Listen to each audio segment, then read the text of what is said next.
നൽകുന്നു എന്ന് പറഞ്ഞാൽ അത് അംഗീകരിക്കാൻ കഴിയുമോ? മാനുഷികമായ വ്യവഹാരങ്ങളിൽ പോലും ഇല്ല എങ്കിൽ പിന്നെ എങ്ങനെയാണ് സൃഷ്ടാവായ തമ്പുരാന് മാത്രം നൽകുന്ന പ്രാർത്ഥന സൃഷ്ടാവിനെ എനിക്ക് ഉൾക്കൊള്ളാൻ സാധ്യമല്ല എന്നുള്ളത് കൊണ്ട് ആ സൃഷ്ടാവിനെ ആണ് എന്ന് കരുതിക്കൊണ്ട് ഞാനൊരു ബിംബത്തിലോ വിഗ്രഹത്തിലോ എന്തിലാകട്ടെ, വ്യക്തിയിലോ എന്തിലാകട്ടെ, അത് വിഗ്രഹമെന്നോ വ്യക്തിയെന്നോ ഉള്ളതല്ല, സൃഷ്ടിയിൽ എന്ത് തന്നെയായിരുന്നാലും ആ സൃഷ്ടിയിൽ കൽപ്പിച്ചുകൊണ്ട് ഞാൻ പ്രാർത്ഥിച്ചാൽ എങ്ങനെയാണ് ശരിയാവുക? ഒന്ന്. രണ്ടാമത്തെ നമ്മുടെ ഒരു ധാരണ പിശകുണ്ട്. അത് എക്കാലഘട്ടത്തിലെയും പുരോഹിതന്മാർ നമ്മിൽ ഉണ്ടാക്കുവാൻ വേണ്ടി പരിശ്രമിച്ചിട്ടുള്ളതാണ് എന്നാണ് ഖുർആൻ പറയുക. എന്താന്ന് വെച്ചാൽ സൃഷ്ടാവായ തമ്പുരാനെ നമുക്ക് ഉൾക്കൊള്ളാൻ സാധ്യമല്ല എന്നുള്ള ധാരണ. സൃഷ്ടാവായ തമ്പുരാനെ അവനെ നമുക്ക് ഉൾക്കൊള്ളാൻ സാധ്യമല്ല, നമ്മുടെ ഹൃദയത്തിനകത്ത് അവനെ വേണ്ടത്ര സന്നിവേശിപ്പിക്കാൻ സാധ്യമല്ല എന്നുള്ള ധാരണ. തീർച്ചയായും സൃഷ്ടാവായ തമ്പുരാന്റെ രൂപം നമുക്ക് സങ്കല്പിക്കാൻ സാധ്യമല്ല എന്നത് ശരിയാണ്. പക്ഷെ ആരാധനക്ക്, പ്രാർത്ഥനയ്ക്കൊരു രൂപസങ്കല്പനം വേണം എന്നുള്ള ധാരണയാണ് മനുഷ്യരിൽ സൃഷ്ടിച്ചുകൊണ്ട് പുരോഹിതന്മാർ മനുഷ്യരുടെയും ദൈവത്തിന്റെയും ഇടയിലുള്ള ദല്ലാളന്മാരായി എക്കാലഘട്ടത്തിലെയും മനുഷ്യരെ ചൂഷണം ചെയ്തു പോന്നിട്ടുള്ളത് എന്നുള്ളതാണ് സത്യം. അത് മതവിഭാഗത്തിലെ ഏതെങ്കിലും പ്രത്യേക മതവിഭാഗത്തിലെ പുരോഹിതന്മാർ എന്നുള്ള ആൾക്കല്ലോ, ഏത് സമൂഹത്തിലും. ഇപ്പൊ ഇതെല്ലാം പറയുന്ന മുസ്ലിം സമൂഹത്തിൽ, ഇപ്പൊ ഞാൻ പറയുന്ന ഇസ്ലാമിനെ കുറിച്ച് പറയുന്ന ആ മുസ്ലിം സമൂഹത്തിനും ഇതേ രൂപത്തിൽ കടന്നു വരുന്നുണ്ട്. അത് വേറെ വശം. ഞാൻ ഇസ്ലാമിന്റെ കാര്യമാണ് പറയുന്നത്. അപ്പോ അതുകൊണ്ട് തന്നെ ഇസ്ലാം പറയുന്നത് സൃഷ്ടാവായ തമ്പുരാനെ നിങ്ങൾക്ക് ഉൾക്കൊള്ളാൻ കഴിയും. എങ്ങനെ ഉൾക്കൊള്ളാൻ കഴിയും? അവൻ ഏകനാണ് എന്ന് നിങ്ങൾ മനസ്സിലാക്കുക. അവന്റെ പ്രവർത്തനങ്ങളോ അവന്റെ നാമഗുണ വിശേഷണങ്ങളോ മാനുഷികമായ സൃഷ്ടിപരമായ പരിമിതികളിൽ നിന്ന് മുക്തമാണ് എന്ന് ഉൾക്കൊള്ളുക. എന്നിട്ട് അവനെ മാത്രം നിങ്ങൾ ആരാധിക്കുക. ഇത് ആർക്കും സാധിക്കുന്നതാണ് എന്നുള്ളതാണ് പരിശുദ്ധ ഖുർആൻ പഠിപ്പിക്കുന്ന തത്വം. ഇതെല്ലാവർക്കും സാധിക്കും. ഇത് സത്യത്തിൽ ഖുർആൻ മാത്രം പറയുന്ന തത്വമല്ല.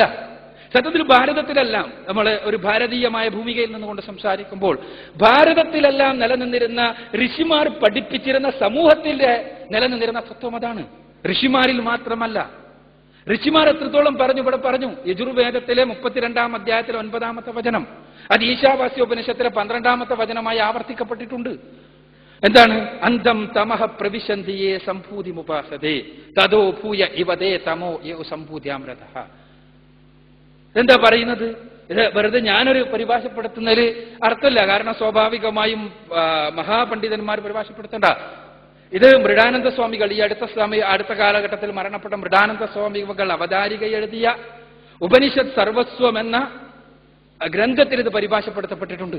നശ്വരങ്ങളായ ദേവപിതൃ മാനവാദികളെ ഉപാസിക്കുന്നവർ ഘോരമായ അന്ധകാരത്തിൽ പതിക്കുന്നു എന്ന്.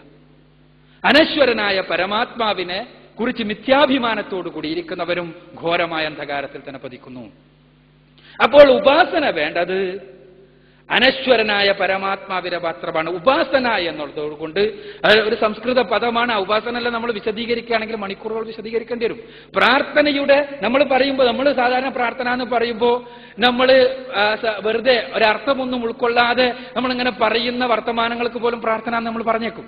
പക്ഷെ സംസ്കൃതത്തിൽ ഉപാസന എന്ന് പറയുമ്പോൾ ദൈവം തമ്പുരാനുമായി ഹൃദയത്തെ അങ്ങനെ ബന്ധപ്പെടുത്തിക്കൊണ്ട് ഉപവസിച്ചുകൊണ്ട് ഒപ്പം ജീവിച്ചുകൊണ്ട് എന്റെ നാഥന്റെ മുന്നിൽ എന്റെ ഹൃദയം തുറന്നു വെക്കുന്ന ആ പ്രക്രിയയാണ് ഉപാസന. ആ ഉപാസന നശ്വരങ്ങളായ പിതൃമാനവാദികൾക്ക് പാടില്ല, മറിച്ച് അനശ്വരനായ പരമാത്മാവിനാകണം. ഇതാണ് പറയുന്നത്.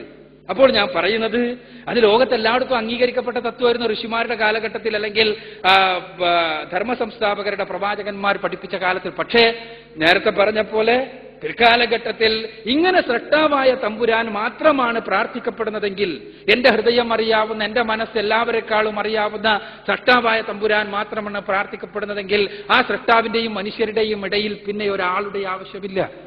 അവനോട് എന്റെ ഹൃദയം തുറക്കാം.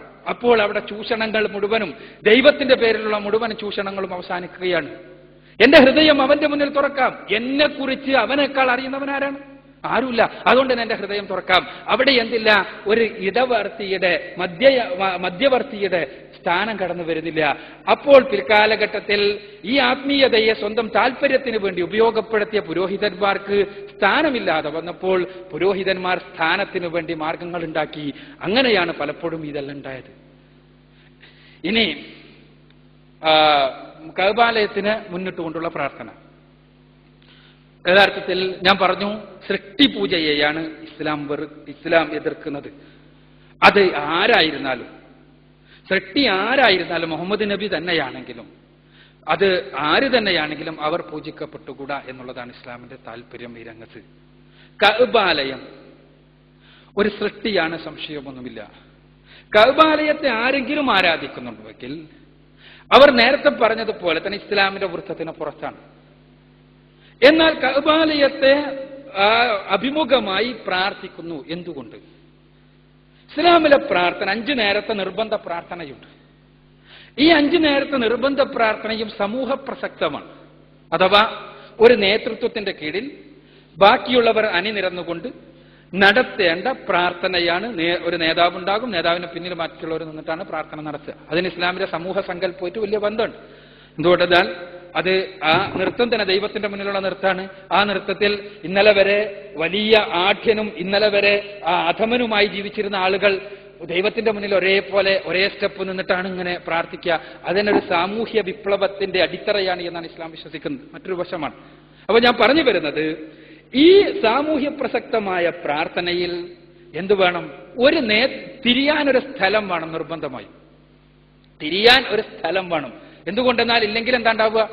നിങ്ങളെല്ലാവരും ഇതിൽ നമുക്കൊരു സ്റ്റേജ് ഇല്ലെങ്കിൽ, സ്റ്റേജിൽ ഇതൊരു സമൂഹ പ്രസക്തമായ ഒരു ഏർപ്പാടാണ്. കാരണം ഞാൻ സംസാരിക്കുന്നു, നിങ്ങൾ കേൾക്കുന്നു.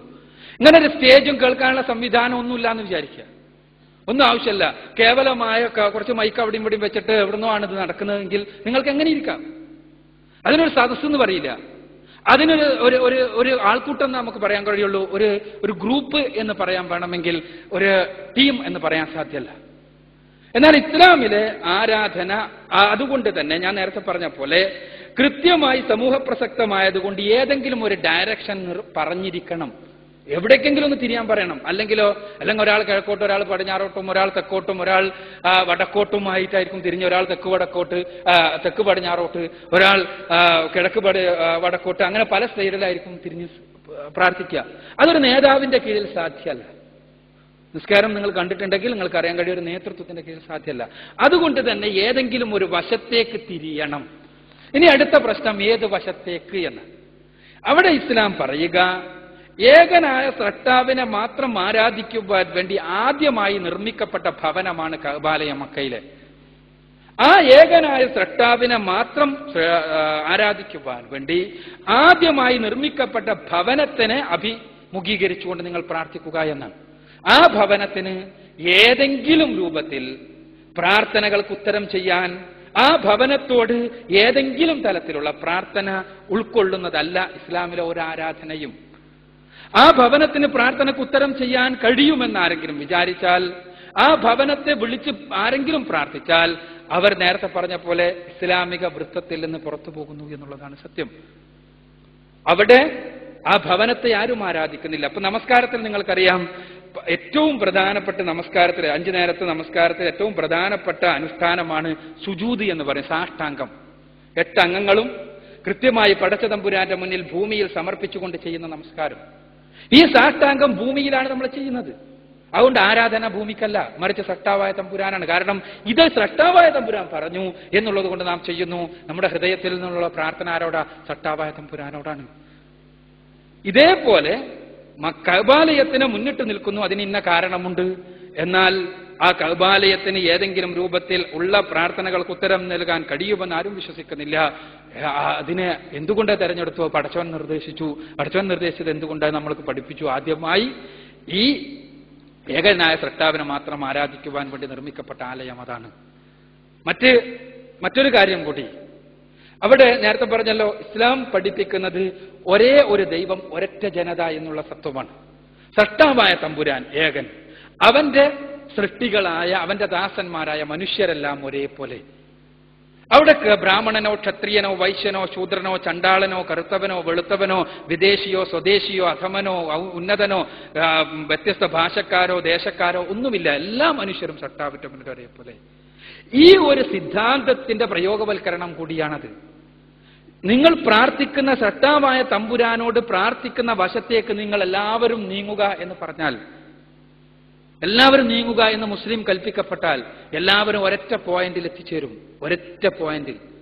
അതേതാ പോയിന്റ്? സട്ടാവായ തമ്പുരാനെ ആദ്യമായി ഭൂമിയിൽ നിന്ന് മനുഷ്യൻ വിളിച്ചു പ്രാർത്ഥിച്ച പോയിന്റ്. അല്ല മുസ്ലിങ്ങൾ ഒന്നായിട്ട് എല്ലാവരോടും പടിഞ്ഞാറോട്ട് നിങ്ങൾ തിരിഞ്ഞ് നമസ്കരിക്കണം എന്നായിരുന്നു കൽപ്പിക്കപ്പെട്ടിരുന്നെങ്കിലോ ലോകത്തുള്ള മുസ്ലിങ്ങൾ മുഴുവനും ഇങ്ങനെ ചുറ്റുക എന്നല്ലാതെ ഒരിക്കലും ഒരു പോയിന്റിൽ യോജിച്ചു ചേരില്ല. എല്ലാ മുസ്ലിങ്ങളും ഒരൊറ്റ പോയിന്റിലേക്ക് തിരിഞ്ഞ് നമസ്കരിക്കുന്നു, പ്രാർത്ഥിക്കുന്നു. അവിടെ ഒരേ ഒരു ദൈവം, ഒരൊറ്റ ജനത എന്നുള്ള ആ ഇസ്ലാമിന്റെ അടിസ്ഥാന തത്വത്തിന്റെ ഒരു സിംബോളിക് റെപ്രസെന്റേഷൻ കൂടി